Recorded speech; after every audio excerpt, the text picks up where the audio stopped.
नमस्कार, मैं हूं अरुण तोमर। आप देख रहे हैं साधना न्यूज। बड़ी खबर रायपुर से बता रहे हैं। स्वास्थ्य मंत्री टी.एस. सिंहदेव का बड़ा बयान सामने आया है। सरकार में रहकर नहीं कर पा रहा है काम। सिंहदेव का कहना है इच्छा के अनुसार काम नहीं कर पाने की बात कही है। सिंहदेव ने रायपुर से बड़ी खबर आपको बता रहे हैं, जहां पर इच्छा के अनुसार काम नहीं कर पाने की बात कही है स्वास्थ्य मंत्री टी.एस. सिंहदेव ने। स्वास्थ्य मंत्री टी.एस. सिंहदेव का एक बड़ा बयान आपको बता रहे हैं, जहां सरकार में रहकर काम नहीं कर पाने की बात कही है। उनका कहना है कि इच्छा के अनुसार काम नहीं कर पा रहे हैं। रायपुर से खबर आपको बता रहे हैं, जहां स्वास्थ्य मंत्री टी.एस. सिंहदेव का बयान सामने आया है।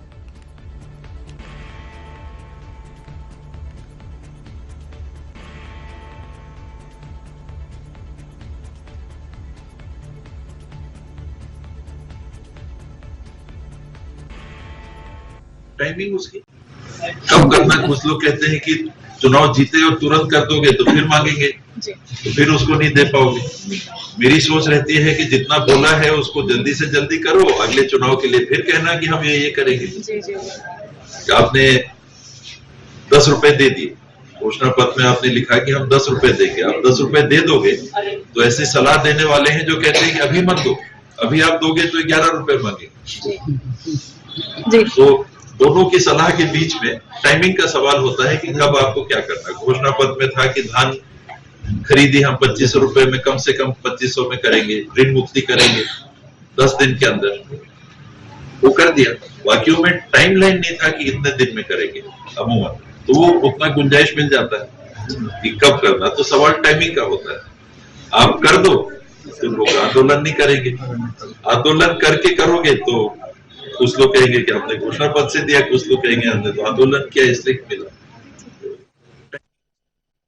खबर पर ज्यादा जानकारी के लिए हमारे साथ संवाददाता श्रीकांत यादव जुड़ चुके हैं रायपुर से। श्रीकांत जी, जिस तरीके से बयान सामने आया है स्वास्थ्य मंत्री का, चुनाव से पहले ऐसा बयान आना कहीं ना कहीं अपने आप में भी बड़े सवाल खड़े करता है, क्योंकि चुनाव आने वाले हैं और इसको लेकर स्वास्थ्य मंत्री का बयान सामने आया, वो भी सरकार के खिलाफ, अपनी ही सरकार के खिलाफ ये बयान। बीच बीच में जो है स्वास्थ्य मंत्री टी.एस. सिंहदेव का इस तरह का बयान आते ही रहता है, क्योंकि लगातार वो पिछले दिनों ही कहा था कि चुनाव लड़ने के लिए कार्यकर्ताओं से पूछूंगा, कार्यकर्ताओं से चर्चा करूंगा, क्योंकि इच्छा नहीं है अभी चुनाव लड़ने की। क्योंकि इस तरह से वो बयान अभी लगातार वो दे रहे हैं और चुनाव जैसे ही नजदीक आ रहे हैं तो उनका ये बयान जो है एक राजनीतिक सरगर्मियां बढ़ा दे रहा है। हालांकि इस पर अभी तक पार्टी की ओर से कोई प्रतिक्रिया नहीं आई है कि किस तरह से उनके बयान पर चर्चा की जाए। और लगातार जब भी स्वास्थ्य मंत्री टी.एस. सिंहदेव क्षेत्र के प्रवास पर रहते हैं या फिर कार्यकर्ताओं से चर्चा करते हैं तो वो इस तरह के बयान उनके सामने आ रहे हैं कि पद में रहकर काम नहीं कर पा रहा हूँ। हालांकि जो वादे की बात वो कर रहे हैं कि जो वादे सरकार ने किए थे वो लगातार पूरे हो रहे हैं। किसी में टाइम लिमिट का जिक्र उन्होंने नहीं किया है कि इतने टाइम में ये वादे पूरे कर लिए जाएंगे, लेकिन राज्य सरकार जो है लगातार जो वादे घोषणा पत्र में की थी वो पूरे कर रही है। तो इस तरह से एक बयान जो स्वास्थ्य मंत्री का आया है वो कहीं ना कहीं अपने आप में एक बड़ा जो सवाल है वो खड़े कर रहे हैं। हालांकि अभी तक इस पर पार्टी की कोई प्रतिक्रिया नहीं आई है और अब आगे देखना है कि किस तरह से इस पर पार्टी क्या स्टैंड लेती है और स्वास्थ्य मंत्री खुद इस बयान के बाद आगे क्या रणनीति बनाते हैं, क्या उनका मूड है, ये आने वाले समय में ही पता चल पाएगा। जी यदु जी, देखा जाए तो स्वास्थ्य मंत्री का इस तरीके से बार बार बयान देना, क्या स्वास्थ्य मंत्री की अपनी पार्टी से नाराजगी है? क्या स्वास्थ्य मंत्री किसी और पार्टी को ज्वाइन करना चाहते हैं?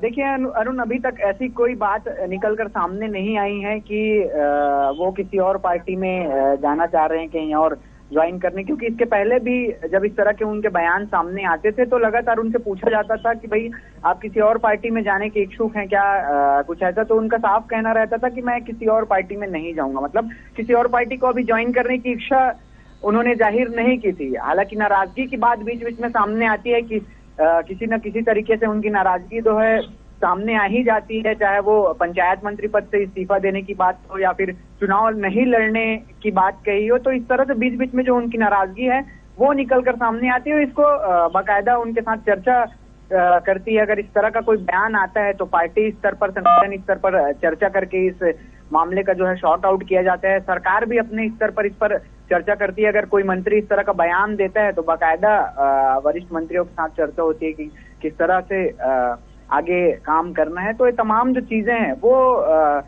सरकार, राज्य सरकार लगातार योजनाओं का क्रियान्वयन कर रही है, लगातार योजनाओं पर फीडबैक ले रही है। कुछ प्रदेश के मुख्यमंत्री जो है लोगों के बीच जा रहे हैं, तो योजनाओं की जानकारी वो ले रहे हैं। और अगर इस तरह का बयान स्वास्थ्य मंत्री का आया है कि वादों के लिए, तो कहीं ना कहीं इस पर जब बैठक होगी, चाहे वो पार्टी स्तर की बैठक हो या फिर मंत्री स्तर की बैठक हो, तो तमाम जो चीजें हैं स्वास्थ्य मंत्री के बयान को लेकर इस पर चर्चा की जाएगी। जी श्रीकांत जी, आगामी विधानसभा चुनाव है, चुनाव से पहले मंत्री का इस तरीके से बयान देना कहीं ना कहीं पार्टी को नुकसान पहुंचा सकता है। बिल्कुल, चुनाव के ठीक पहले इस तरह का बयान आना, वो भी एक वरिष्ठ मंत्री, कांग्रेस के वो एक वरिष्ठ नेता हैं, छत्तीसगढ़ सरकार में एक वरिष्ठ मंत्री हैं, और उनका इस तरह का बयान देना कहीं ना कहीं पार्टी के लिए थोड़ी सी नुकसानदायक होगी। लेकिन पार्टी इस पर जो है संगठन स्तर पर चर्चा करेगी, उनके इस बयान पर चर्चा करेगी, उनसे आपस में जो संगठन के बड़े नेता हैं, कैबिनेट के जो बड़े नेता हैं, मंत्री हैं, उनके साथ उनकी जब चर्चा होगी तो और भी जो चीजें हैं उनकी अगर किसी तरह की नाराजगी है तो उसको दूर किया जाएगा। कांग्रेस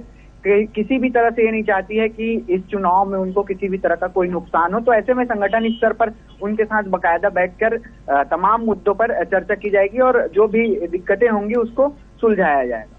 क्या इसको लेकर बीजेपी की तरफ से भी कोई बयान सामने आया, क्योंकि विपक्ष में वहां पर बीजेपी है और इस तरीके से सत्ता पक्ष के किसी मंत्री का बयान आना कहीं ना कहीं विपक्ष को एक मुद्दा पकड़ा देना है?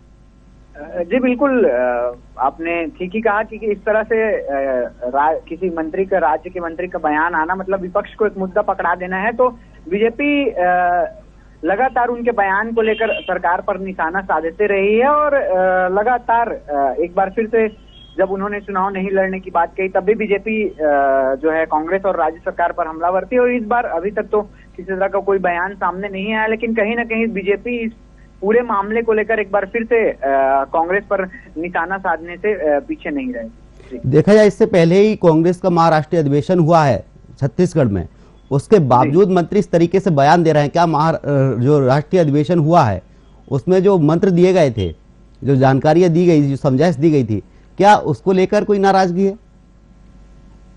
बिल्कुल, अभी 24, 25, 26 फरवरी को छत्तीसगढ़ में ही कांग्रेस का 50वां राष्ट्रीय अधिवेशन होना है। ऐसे में कहीं ना कहीं कुछ नाराजगी जो स्वास्थ्य मंत्री टीएस सिंहदेव के भीतर होगी वो अब निकलकर सामने आ रही है। और उसको लगातार संगठन ये कहते आ रहा है कि अगर किसी को कोई नाराजगी है, किसी चीज से कोई दिक्कत है तो संगठन में आपस में बैठकर इस पर चर्चा की जाएगी। तो अगर इस तरह का बयान स्वास्थ्य मंत्री का आया है तो अब संगठन इस पर बाकायदा विचार विमर्श करेगी और उनसे जो भी दिक्कतें हैं उन पर चर्चा की जाएगी और जो भी मामले होंगे उसको शॉर्ट आउट किया जाएगा। जी, ये तमाम जानकारी के लिए आपका बहुत बहुत शुक्रिया श्रीकांत जी। आपको बता दें, रायपुर से खबर आपको बता रहे हैं, जहाँ स्वास्थ्य मंत्री टीएस सिंहदेव का